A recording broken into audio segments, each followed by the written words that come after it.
एक गांव में एक लड़का था। उसका नाम दौलत था। वह बहुत गरीब था। वह जंगल में जाकर लकड़ी काटकर अपना गुजारा करता था।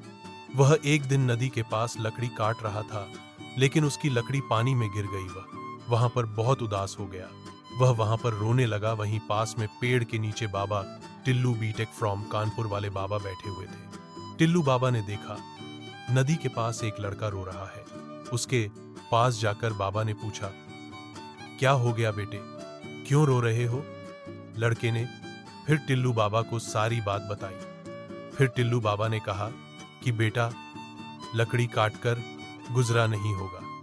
लड़के ने कहा, भी मैं किया कारू, मेरा गुजारा कैसे होगा? टिल्लू बाबा ने अपने थैले में हाथ डाला और कुछ जादुई बीजे निकाले और लड़के को दे दिए और लड़के से कहा, इसको अपने घर के पास में लगा देना। और लड़के ने लगा दिए और लड़का सो गया। सुबह लड़का उठा और वो चौंक गया। पेड़ पर फल लग चुके थे। लड़का देखकर हैरान था। लड़का टिल्लू बाबा के पास गया और कहा, एक कैसे बीज थे? टिल्लू बाबा ने कहा, वह जादू बीज थे।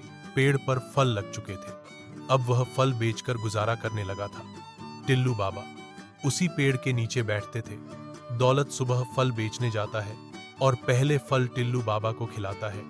दौलत फल बेचते बेचते धीरे धीरे बहुत अमीर हो गया। उसका पड़ोसी शुभम उसकी तरक्की से जलने लगा। एंग्री सवाई शुभम पड़ोसी टिल्लू बाबा के पास पहुंचा।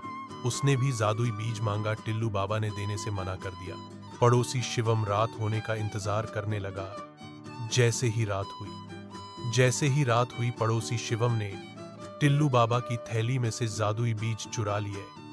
वह घर पहुंचते ही घर के बाजू में वह जादुई बीज लगा दिया और शुभम खुशी से सो गया। और सुबह उठकर उसने जाकर देखा कि वहां पर एक बड़ा सा पेड़ है।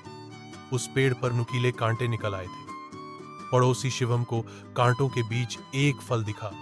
उसने उसे तोड़ने की कोशिश की, लेकिन उसे कांटे हाथों में चुभ गए और हाथों में से खून निकलने लगा। जैसी करनी वैसी भरनी, इसलिए कहते हैं बच्चों, लालच बुरी बला है।